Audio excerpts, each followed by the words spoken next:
Well, hey everybody, I'm Jack, and this is Raw Tropical Living. Thanks for joining me today. Hope your week's off to a good start. Mine sure is, and I know it's going to be a good week because I set my intention for the week to have a good week, but I got a good omen this morning. Actually, I got two good omens this morning, so yeah.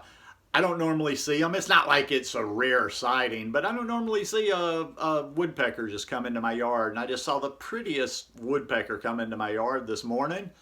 And then about an hour or so later, I saw two different types of woodpecker because the head was different coming to the backyard. So I take that as a very good omen. Today I want to talk about a raw food diet weekly check-in and what to work on this week. Guys, I do videos every day. So if you're not already subscribed to the channel, I'd appreciate if you go down and hit that subscribe button now. Then be sure you click on the little bell and check send notifications so you'll stay subscribed to the channel. YouTube still unsubscribes people.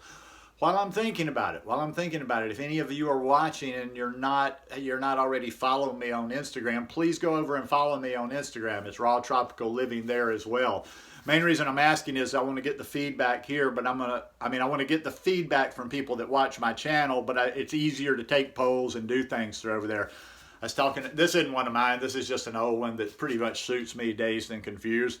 I was talking with my tie-dye rep this morning, the one that printed those shirts for me last year, and she's going to do some mock-ups of like, so I'm going to like show over on Instagram like maybe 3 or 4 different mock-ups, different design patterns, tie-dyes. So I want you guys to be able to vote with that. So if you haven't done that, go ahead and go check me out.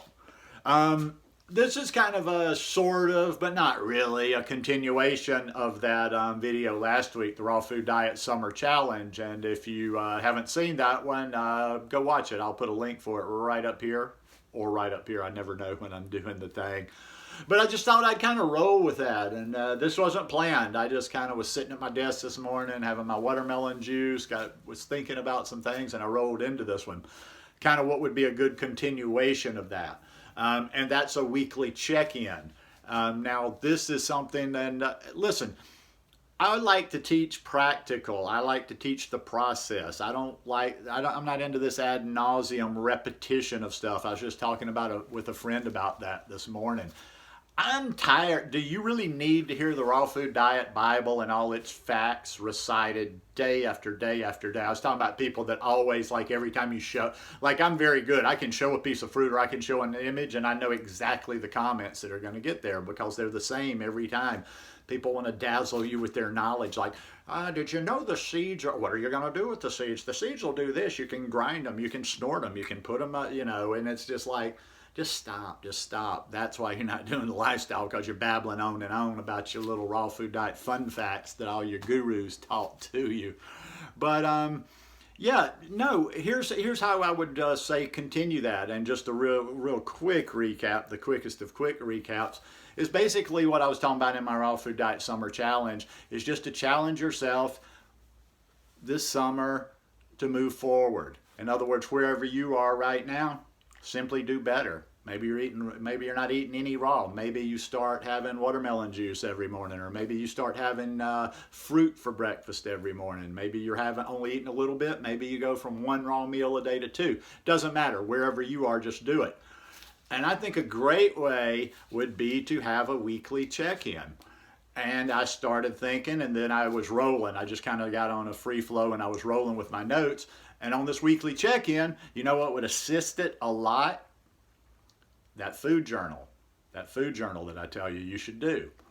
If you're new to this lifestyle, or if you have been struggling on this lifestyle, you've got to keep a food journal. And full disclosure, I've never kept a food journal because I didn't need it. But you bet your butt, I'll use anything. I'm not too proud, or I'm not one that thinks, ooh, I know too much.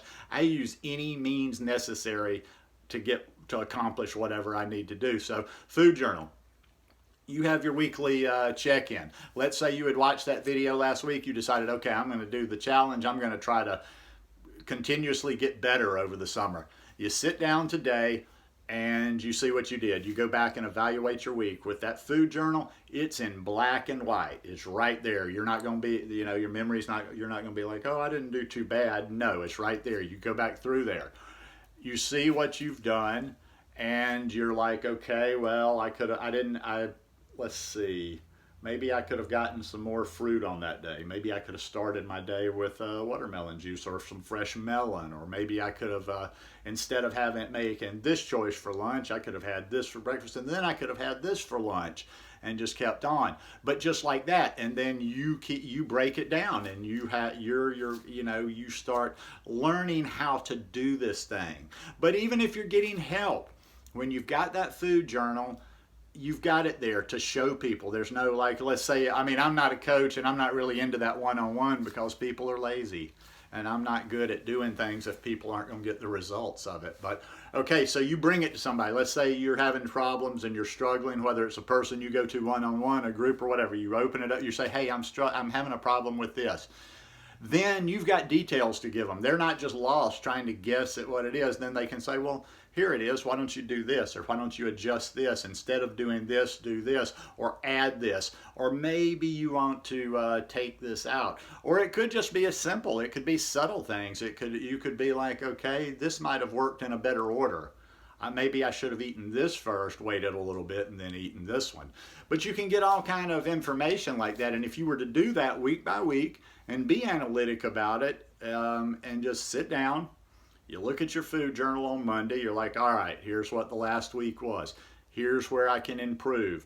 You could even write it down, write that down. You could have a little separate area each week, Monday, where when you evaluate, you write down, what are my objectives for the week? What do I want to work on for the week? And that could change over the summer, as more fruits coming in. I know with me, the watermelons are just getting better and better, starting to come in. I know for a lot of you people out there that have made comments and stuff, you're not even getting it yet. But yeah, then you do that. You sit down right there. Now you did that today.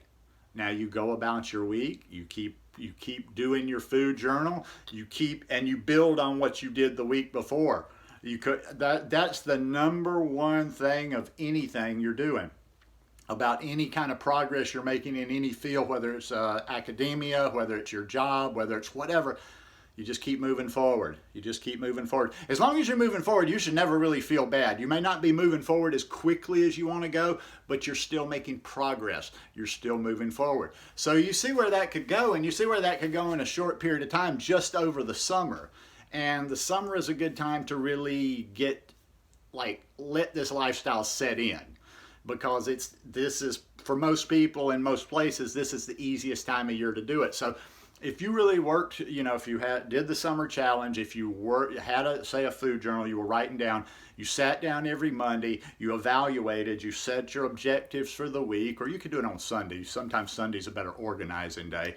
You set what you wanted to work on, your intention for the week, and you just did this every Sunday. Every Sunday you checked in.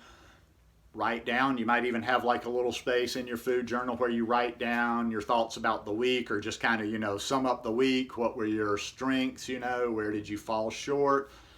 My objectives for the next week. And you just keep doing that week after week after week after week. And then you go back now you're sitting over in September watching a little football, the weather's starting to get a little bit cooler, whatever, and you sit with your food journal.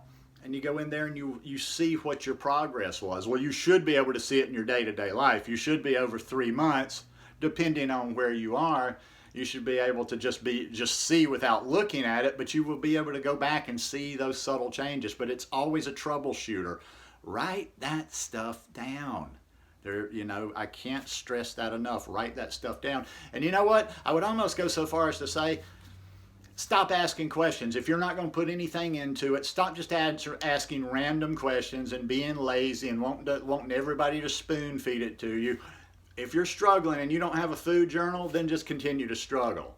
Don't go wasting people's time, or do what you're going to do, but don't be part of the conversation. Get involved, get your hands dirty, get active in this process. But like I say, I like the way they say certain little things in Costa Rica, poco a poco, little by little, little by little, little by little, little. That engine that could. I don't want to get too cliche here, but no, it's serious. I have always liked a similar process throughout my life in a lot of different things. I think it's because anything that's a big task, kind of I hate big tasks. So I've always liked to break things down into bites. I used to even do that when I drove. I would be like, okay, instead of thinking like, I used to drive from Miami up to this area, the Pensacola area a good bit. Long drive. I'm not a driver. I don't like long drives. So instead of thinking, damn, I got a 9-hour drive, I'd break it down. I'd be like, all right, I'm going to say Tallahassee. I got 2.5 hours to Tallahassee, and I'd break it down. I just like breaking things down, but do it. I guarantee the process. Listen, I don't talk a lot of smack about a lot of things or talk big about a lot of things, but I'll tell you what, the process is flawless. If you will use the process is flawless. So, you do what you want to do. You can keep on memorizing your fun facts, and maybe if somebody ever gives a test on this raw food diet, you're going to grade up at the top. But for me, it's about practical. For me, it's about how we feel. For me, it's about that every day and moving forward. So anyhow, hope you guys enjoyed this one today. If you like it, please give me a thumbs up, and I'll see you guys tomorrow. Peace.